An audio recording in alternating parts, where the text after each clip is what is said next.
Hi, I'm Patty Ann Brown for FoxNews.com. Students, alumni, and faculty at universities across the U.S. are rallying to make their colleges so-called sanctuary campuses. Most universities do not discriminate against students based on their immigration status, but sanctuary campuses go further, not letting immigration agents on campus and refusing to share students' personal information with them. This new push comes in the days since President-elect Donald Trump's victory on a platform that included promises to crack down on undocumented immigrants. Joining us now on Skype is Ramon Garibaldo. He is a PhD student at Yale University's political science program. He is also an undocumented immigrant. Welcome. Hey, good afternoon. So you came here from Mexico 6 years ago. Can you briefly tell us how and why that happened? Yes, of course. My family arrived to this country on March 2010. The reason why we came is just like many other immigrants. There were a lot of economic troubles in our home country. There was violence. And I would like to preface this by saying that my family, just like thousands of other families, tried to find a legal way to come to this country. However, due to backlogs, due to paperwork, it would have taken about 20 years for us to come. 20 years. So eventually, eventually we decided to just get a tourist visa, come to this country. We overstayed our visas and turned into undocumented immigrants. And just for the past 6 years, my parents have been working in blue-collar jobs, minimum wage jobs, often in cleaning, cooking, the types of jobs that most undocumented immigrants in this country work at. And I graduated from college here in Charlotte, North Carolina, and I am now a PhD student at Yale University. Yeah, that's congratulations. So last week, thousands of students across the country marched in support of sanctuary campuses. You organized the one at Yale. It also included hundreds of students walking out of class. Explain the general policy of a sanctuary campus. Yeah, so first of all, I would like to also say that there's not a general policy for what a sanctuary campus looks like. Different universities have very different regulations. Obviously, they are also bound to local, state policy as well as the ways that federal policy is interpreted at those levels. But essentially what it means is it is a call for that students are having towards administrations saying all across the country, we need to have spaces where undocumented immigrants feel accepted on a symbolic level, and on a more practical level where we use all our resources in our disposal to make these places indeed accepting. So, for example, it might include things like making sure that undocumented immigrants on campus have access to lawyers, have access to legal aid. It can involve also providing that sort of legal aid to the user community. For example, Yale University in New Haven. New Haven has a large undocumented population, and so it also means for law school students to be present there to help the community. It means guaranteeing egalitarian financial aid and scholarships for all undocumented immigrants on campuses. And it also involves this very open commitment from administrations not to cooperate with federal immigration enforcement in carrying out unjust deportation rates. Right. So I just want to move on and say, Mr. Trump says that he is not anti-immigrant. His own wife is an immigrant. His relatives are immigrants. He does have concerns about those who arrive here illegally, but more narrowly, he says his main focus is going to be on deporting only those who have committed other crimes since arriving. And during his campaign, he said at a town hall he is very sympathetic toward those who came here illegally, but since then have followed the laws, gotten jobs, raised families. So it doesn't sound like he'll be rounding up law-abiding college students. But what about those with criminal records? Are you comfortable with a college protecting criminals? I would like to, first of all, mention the incongruencies into what he had said during the campaign and how that would look like in the ground now that he's going to be president. First of all, Donald Trump is currently saying that there is 2 to 3 million criminal and undocumented immigrants in this country, and these are the people who he swears he will deport within his first year. However, no other study has come out saying there are indeed 2 to 3 million criminal and undocumented immigrants in this country, not even among conservative think tanks.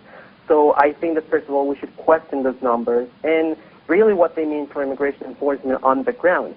So the rhetoric of President Donald Trump, even though it might not seem like it, it's very reminiscent to that of President Barack Obama with his felons not families policy.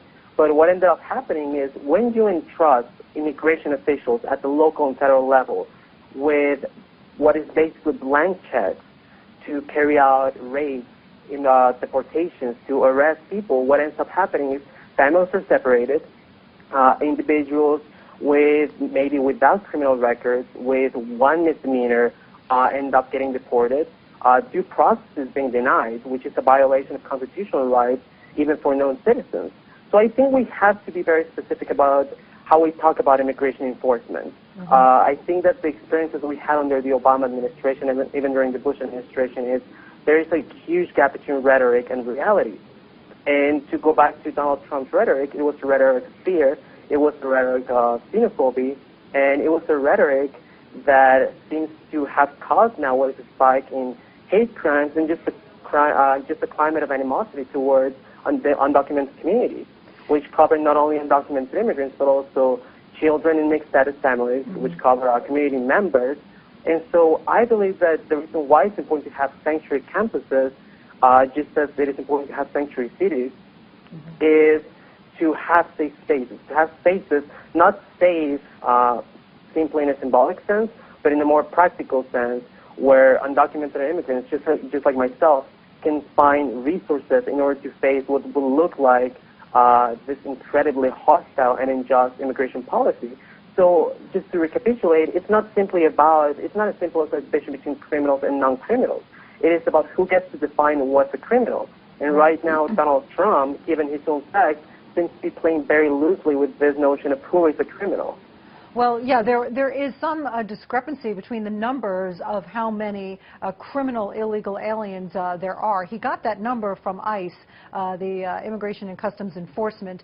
There is now some dispute about who is included and not included in that number, which I'm sure is going to be hopefully resolved at some point once the Trump administration takes effect.